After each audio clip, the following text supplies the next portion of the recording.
Hello friends, शुरू करते हैं बायोलॉजी का पार्ट नंबर 6। हम जो यूनिट पढ़ रहे हैं वो यूनिट मैंने आपको पढ़ाई प्लांट फिजियोलॉजी। और प्लांट फिजियोलॉजी में पहला जो पोर्शन है या पहला भाग है मैं आपको बता चुका हूं पार्ट नंबर 5 के रूप में।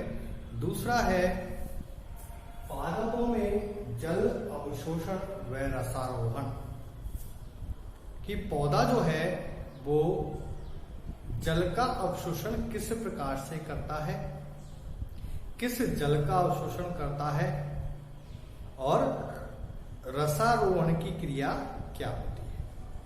तो सबसे पहले हम जल अवशोषण को समझने से पहले हम जल और उसके प्रकार की बात करते हैं। तो जल की अगर अपन बात करें तो दो प्रकार का जल है, एक है अपवाहित जल और एक है मृदा जल। सामान्य ज्ञान के छोटे छोटे से पॉइंट है। अपवाहित जल का मतलब था बहता हुआ जल। अब जल बहता कब है, तो ये तो बहुत कॉमन सेंस की बात है। जब तेज बरसात होती है तो तीव्र बरसात में पानी वो नदी तालाब के माध्यम से बहता हुआ सीधा समुद्र में मिल जाता है, इसे कहते हैं अपवाहित जल। तो बरसात तेज होगी तो पानी बहेगा और बहने के बाद वो समुद्र में मिल जाएगा। तो पहला जो जल है उसे कहते हैं अपवाहित जल। लेकिन हम जानते हैं जब बरसात तेज होती है तो उसके बाद बरसात धीमी पड़ जाती है या कभी कभी धीमी धीमी बरसात होती है। तो जब धीमी गति की जो बरसात होती है तो आपने देखा होगा वो पानी बहता नहीं है।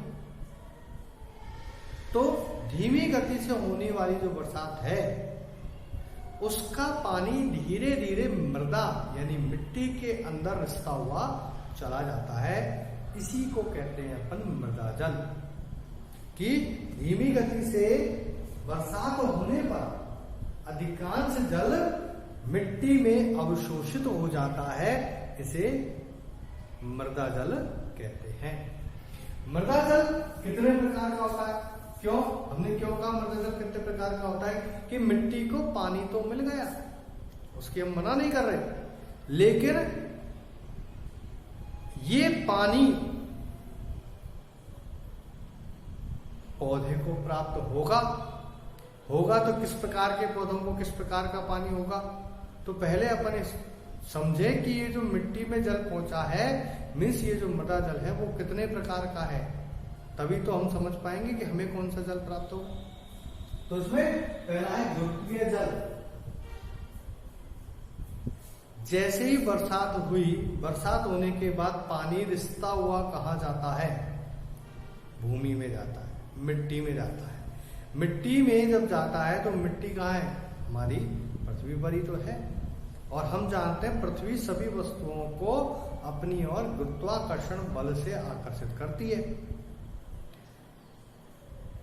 तो जब मृदा जल या मिट्टी में उपस्थित जल किसके द्वारा, गुरुत्वाकर्षण बल के द्वारा गहराई में चला जाता है तो उसे गुरुत्वीय जल कहते हैं। अब एक बात बताइए, गुरुत्वीय जल कहाँ पहुंच गया, गहराई पर, बहुत गहरा हो चला गया, तो क्या ये पानी सामान्य पौधों को प्राप्त हो पाएगा, नहीं। तो ध्यान रखिए गुरुत्वीय जल सामान्य पादपों को प्राप्त नहीं होता, उपलब्धि नहीं होता। तो किस प्रकार के पादप होते हैं, मैंने यहां बताया आपको जो मरुद्भिद पादप होते हैं, हम जानते हैं मरुद्भिद पादप जो होते हैं उनकी जड़ें बहुत लंबी होती है, और ये जो लंबी जड़ें हैं इसके कारण ये गहराई पर उपस्थित जल को भी क्या कर सकते हैं, अवशोषित कर सकते हैं। तो मरुद्भिद पादपों को गुरुत्वीय जल प्राप्त हो सकता है। इसके अलावा जो घर में हम बोर करते हैं जिसे अपन नलकूप कहते हैं, इस नलकूप के द्वारा आज सबसे ज्यादा इस गुरुत्वीय जल का उपयोग किया जा रहा है। दूसरा है मृदा आर्द्रता जल। तो देखिए बहुत सिंपल सी बात, मृदा आर्द्रता जल, ये मिट्टी का एक कण है, जैसे ही बरसात होती है तो इस मिट्टी के कण के चारों ओर ये वर्षा का जल एकत्रित हो जाता है। इसी को कहते हैं अपन मृदा आर्द्रता जल। और जो जल मिट्टी के चारों ओर एकत्रित होता है वो जल हमें प्राप्त नहीं होता, हमें मतलब पेड़ पौधों को प्राप्त नहीं होता। तो ये जल भी प्राप्त नहीं हो रहा, ये जल भी प्राप्त नहीं हो रहा। तीसरा, रासायनिक बंध जल। नाम से ही स्पष्ट है कि ये जल किसके द्वारा, रासायनिक बंध के द्वारा या किसी रासायनिक यौगिक के द्वारा जुड़ा हुआ होता है। किसी रासायनिक यौगिक के साथ जुड़ा होता है, जब ये किसी रासायनिक यौगिक के साथ जुड़ा होगा तो क्या प्राप्त हो जाएगा हमें, तो ये भी हमें प्राप्त नहीं होता। तीसरा, चौथा देखिए केशिकीय जल। इसको समझिए, ये जो जल है ये वह जल है जिसको पौधा सबसे अधिक मात्रा में अवशोषित करता है। क्यों करता है, क्योंकि जो मिट्टी के कण है उन कणों के मध्य छोटी छोटी सी नलिकाओं का निर्माण हो जाता है। इन नलिकाओं को हम केशिकाएं कहते हैं। और केशिकाएं जो होती हैं उनकी विशेषता होती है कि जैसे ही उनमें जल चलता है तो ये एक संपूर्ण नली का निर्माण करते हुए नीचे से जल को एक तार बनाते हुए ऊपर तक ले जाने का कार्य करती है। इसे कहते हैं केशिकाओं का सिद्धांत। तो मृदा के कणों के मध्य केशिकाओं का निर्माण होता है, केशिकाएं उपस्थित होती है और इन केशिकाओं के द्वारा ही पौधे की जड़ को पानी उपलब्ध होता है। तो अपन से प्रश्न पूछा जाए पौधे को कौन सा जल प्राप्त होता है, तो कौन सा जल प्राप्त होता है, केशिकीय जल प्राप्त होता है। अगला, आर्द्रता। आर्द्रता का क्या मतलब है कि वायुमंडल, अपन जानते हैं हमारे वायुमंडल में जलवाष्प 1% जलवाष्प होती है।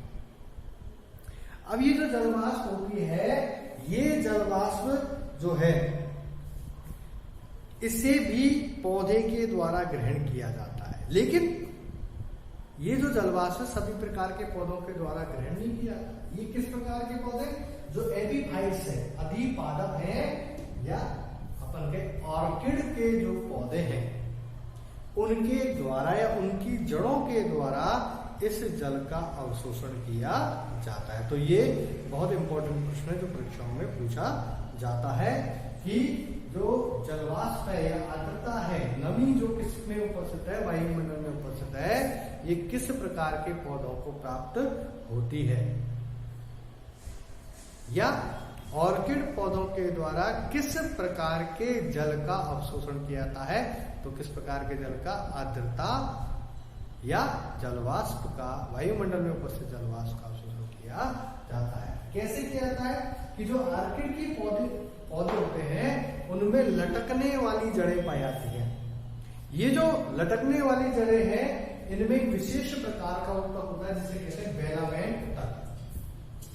ये जो बेलामेन ऊतक होता है, इस ऊतक की अगर अपन बात करें तो बेलामेन ऊतक कॉर्टेक्स जो है पादप का भाग है उसके बाहर उपस्थित होता है।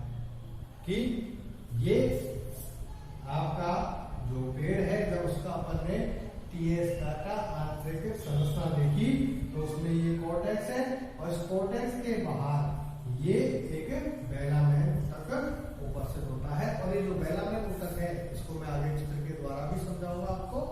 इसको अपन क्या कहते हैं, एक्सोडर्मिस या बाह्य चर्म भी कहते हैं। तो बेलामेन ऊतक के कारण जो पौधा है, कौन सा पौधा, ऑर्किड का पौधा, ये आर्द्रता या नमी को ग्रहण करने का कार्य करता है। इसके अलावा जो लाइकेन है ये भी आर्द्रता के रूप में इसको ग्रहण करती है, आर्द्रता रूपी जल को ग्रहण करती है। अब प्रश्न ये पूछा जा रहा है कि लाइकेन किसका उदाहरण है, सहजीवन का।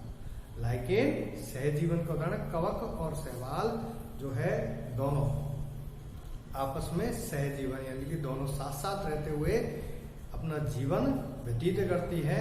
तो उसमें जो कवक भाग है वो क्या करता है, इसे नमी या आर्द्रता को अवशोषित कर जाता है। ये अगला प्रश्न जो परीक्षाओं में पूछा जाता है कि लाइकेन का कौन सा भाग आर्द्रता को अवशोषित करता है, कौन सा करता है, कवक भाग। उसके बाद हम अगला चैप्टर पढ़ेंगे, इसका अगला टॉपिक पढ़ेंगे कि जो पौधे के अंदर जल अवशोषण किया जाता है वो सिस्टम कौन सा होता है, या जल अवशोषण करने वाला तंत्र का अपन संपूर्ण सचित्र अध्ययन करेंगे।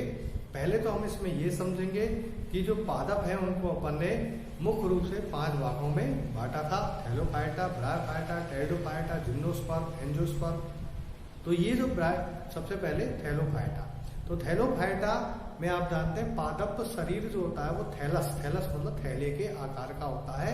तो यहाँ पर कोई विशेष प्रकार की संरचना, अर्थात पादप शरीर जो है जड़ तना पत्ती में बटा हुआ नहीं होता। तो जब जड़ तना पत्ती में बटा हुआ नहीं है तो यहाँ पर पानी का अवशोषण कौन करेगा, थैला ही करेगा।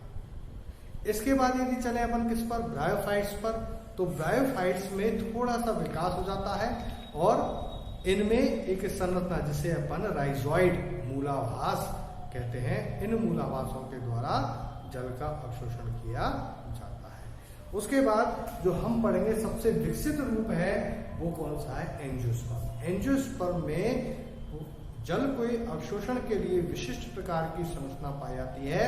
इस संरचना को हम आगे पढ़ेंगे। मीन्स एंजियोस्पर्म जो पादप है उसमें पादप जड़, तना और पत्ती में डिवाइड हो जाता है। मीन्स पूरा के पूरा मूल तंत्र विकसित हो जाता है और इस मूल तंत्र के द्वारा ही जल का अवशोषण किया जाता है।